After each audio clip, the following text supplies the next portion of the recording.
respuesta de parte de las autoridades y que incluso podría generar una crisis a nivel europeo, porque la primera ministra italiana, Giorgia Meloni, ya concretó su amenaza de poner fin de manera temporal a la libre circulación. Ya se había pedido excluir a España del espacio Schengen y ya anunciaron que queda suspendido temporalmente ese acuerdo, al menos ahí en la frontera con España. Un tema que queremos desarrollar durante este día. Ya vamos a tomar contacto con el analista y doctor en Relaciones Internacionales, Jorge Araneda, que ya está en comunicación con nosotros. Jorge, ¿cómo estás? Muy buenas tardes, gracias por acompañarnos. Un placer estar contigo. Jorge, quería partir preguntándote para que podamos entender y quienes nos están viendo comprendan cuál es la importancia del enclave de Ceuta, que sabemos ahí que muchos lo ven como la puerta de entrada hacia Europa y que junto con el enclave de Melilla son la única frontera terrestre que existe entre la Unión Europea y África. A ver si nos puedes ayudar ahí a contextualizar aquello. La contextualización histórica es bastante interesante, dado de que esto reside en territorios de ultramar, territorios coloniales que España por mucho tiempo estuvo bajo control en el norte de África, lógicamente en un espacio bastante pasado para nosotros, pero que con el pasar de los siglos al final se generaron algunos tipos de disputas diplomáticas que llevaron a que al final Ceuta y Melilla desde 1860 aproximadamente, se fueron generando una cierta normalidad en términos de lo que vendría siendo una zona de control español. Que lógicamente administra estas dos grandes regiones que de alguna u otra forma han estado en disputa. Marruecos lógicamente las considera territorio nacional, España lógicamente la consideran parte de su territorio soberano, pero que hoy en día se encuentra en un espacio no solamente de disputa, sino también un espacio de conflicto entre variados, casi varias décadas, en torno al ingreso o a la tratada de tratar de ingresar de población no documentada o llamada ilegal hacia Europa, no solamente hacia España, sino también hacia otros países. Y ahí es donde, lógicamente, reside el conflicto entre ambas naciones. Marruecos utilizando, lógicamente, de alguna forma como presión política estos ingresos o facilitándole el ingreso, lógicamente, a población, no todas de ellas de origen marroquí, pero sí mostrando su descontento de diferentes formas a cierto actuar del gobierno español por los al menos últimos 20 años. Sí, precisamente el último antecedente que existe de una crisis que uno pudiera asimilar con lo que ocurrió esta semana fue en 2021, cuando había ahí ciertas fricciones entre el gobierno de España y el gobierno marroquí, y ahí muchos hacen la lectura que tú recién comentabas, de cómo Marruecos ha utilizado la frontera como una herramienta para ejercer presión sobre España, pero en el contexto actual, ¿qué es lo que buscaría Marruecos lograr desde España? ¿Cuál sería la razón por la cual estarían utilizando nuevamente ahí esa herramienta como una forma de presionar? Es difícil saberlo, dado de que la mayoría de las cartas o de las presiones diplomáticas después se conocen por razones, por vías diplomáticas, lógicamente que no están expresadas de forma pública, pero lo que la mayoría de los analistas creen que tiene que ver con que el gobierno de Sánchez estaría o tuvo un acercamiento mucho mayor con Argelia, un país que también tiene una disputa histórica con Marruecos en términos de que cuál de los dos se acerca más en términos económicos, políticos, pero también en términos de sectores estratégicos como la entrega de gas hacia el continente europeo. Por lo tanto, se presenta que la visita del presidente Sánchez a Argelia para acordar algún tipo de mejora en términos de suministro de gas habría llevado a Rabat a, lógicamente,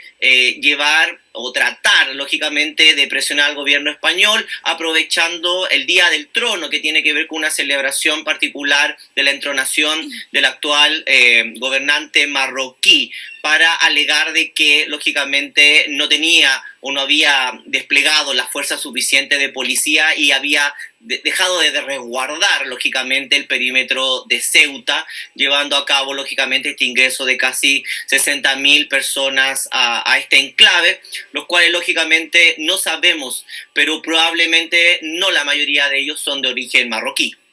Sí, porque lo que uno se pregunta inmediatamente, Jorge, y sumando al análisis que hacías recién, es por qué esto ocurre ahora. De ahí la verdad es que son varias las teorías que han circulado. Hay quienes hablan de un fallo reciente del Tribunal Supremo de España, videos que circulaban en redes sociales con información falsa que decía que la frontera estaba abierta. ¿Tú ahí a qué lo atribuyes? ¿Qué es lo que habría ahí que tener en consideración para entender por qué esta semana se llegó a ese flujo, que son prácticamente hordas tratando de entrar hasta Ceuta? Sí, es interesante analizarlo de varias miradas. La primera mirada tiene que ver con una mirada mucho más nacional en términos de Marruecos. Marruecos tiene una crisis económica inflacionaria, pero también de producción interna bastante creciente. Aproximadamente el 97% del empleo en Marruecos es de carácter informal, y la mayoría de esta población vive en las zonas rurales de forma o de trabajo agrícola. Por lo tanto, internamente Marruecos está bajo la monarquía de Marruecos, que está bajo una presión demográfica pero también democratizadora bastante importante. Pero también tiene que ver con una mirada un poco más amplia, que tiene que ver con un fracaso de alguna forma sistémico sobre el Sahel, sobre el sur del Sahara, en donde países como Mauritania, Mali, Níger, Burkina Faso se encuentran en una situación de desesperación cuasi por su propia soberanía, dado que hay ciertas localidades o regiones que han perdido completamente el control por bandas de inmigrantes, pero también de terrorismo propiamente tal, que se ha consolidado en esta región y que ha presionado a que casi más de 300.000 personas huyan de esta región del Sahel y que lógicamente utilicen a Marruecos como una puerta de entrada para tratar de llegar a Europa y mejorar no solamente su calidad de vida, sino también escapando de la violencia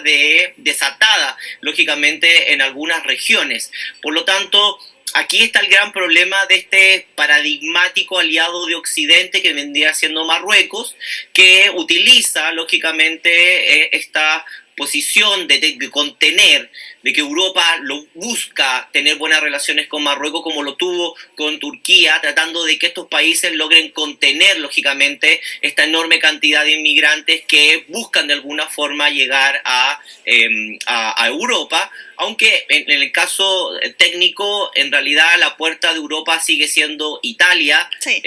Mucho mayor que, lógicamente, que España propiamente tal, pero es una problemática concreta. Sí, ya que mencionas a Italia, esto ha tensionado además las relaciones dentro de la propia Unión Europea. Ahora la primera ministra Giorgia Meloni, que anunciaba que durante un mes se iba a suspender el acuerdo Schengen, el acuerdo de libre circulación. ¿Qué consecuencias crees tú que esto puede tener ahí dentro del bloque de la relación de España con otros países?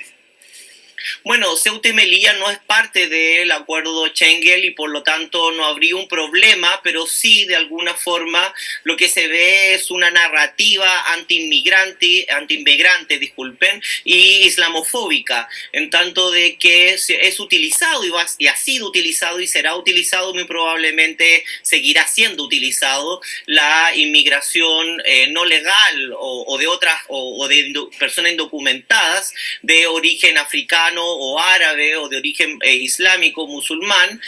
sobre territorio europeo, en donde lógicamente la comunidad europea se quiebra en dos frentes. Por una parte, una España que busca la integración multicultural dentro del gobierno de Sánchez, lógicamente, pero también el populismo y también las corrientes antiinmigratorias que no solamente están presentes en algunos países de Europa del Este, sino también en este caso, en el caso de Italia. Por lo tanto, de alguna u otra forma, este caso será ocupado por todos los países que busquen un ejemplo de políticas antiinmigratorias. Y dentro de España, a nivel interno, ya hemos visto cómo también partidos de ultraderecha, como Vox, han aprovechado esta crisis también para ahí plantear sus propias teorías. ¿Ahí qué consecuencias crees que podría haber y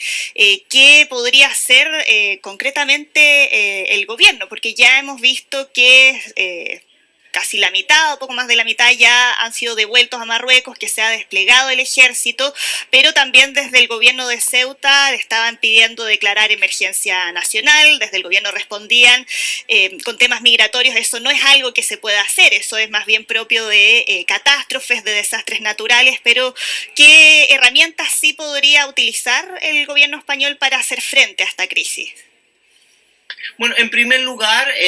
aquí hay dos grandes situaciones que, como tú lo has reporteado en otras ocasiones, primero tiene que ver con la desinformación y las campañas que se han generado en redes sociales por diferentes grupos, no solamente por el Vox, sino también por otros grupos de mucho más extrema derecha, sobre lo que tiene que ver con la persecución o particularmente con el llamado a violentar a personas de origen árabe,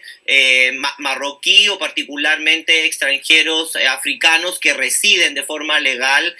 dentro de España y dentro de Europa, y eso es algo que lógicamente es un tema bastante no solamente delicado sino de preocupación nacional. Pero por otro lado, no diría que es una crisis en términos europeos, lógicamente, dado de que no sucede en Europa propiamente tal. Esto es un enclave, como tú bien lo mencionabas, en Marruecos, y que el gobierno de Sánchez, pero España en particular, con sus instituciones, ha tenido que lidiar de forma constante, y es por eso de que aproximadamente 48, 50 mil de los 60 mil ya han sido devueltos a Marruecos, muchos de ellos de forma voluntaria. Dado de que, aunque en las imágenes se ve una masividad y pareciera de que cada uno de ellos estarían dentro de los territorios europeos continentales, la capacidad que tiene esta gente no lo es tanto, aunque sí deja lógicamente un saldo, aquí depende de las cifras, de aproximadamente entre 50 hasta 100 personas que han fallecido lamentablemente tratando de cruzar hacia España continental, o también tratando, como se llama, de desastres en términos, como se llama, del cruce propiamente tal. España está preparado para esto, lo reconocía, ya ha aprendido desde el 2021 en adelante de que esta va a ser posiblemente la carta de negociación diplomática marroquí constante cuando algo en Rabat le moleste. Sí, vamos a ver entonces cómo se sigue desarrollando la crisis, qué ocurre ahí en las relaciones entre España y Marruecos. Jorge, muchas gracias por ayudarnos a entender lo que está pasando y por conversar con nosotros. Nos vemos, que estés muy bien. Un placer. Gracias, nos vemos.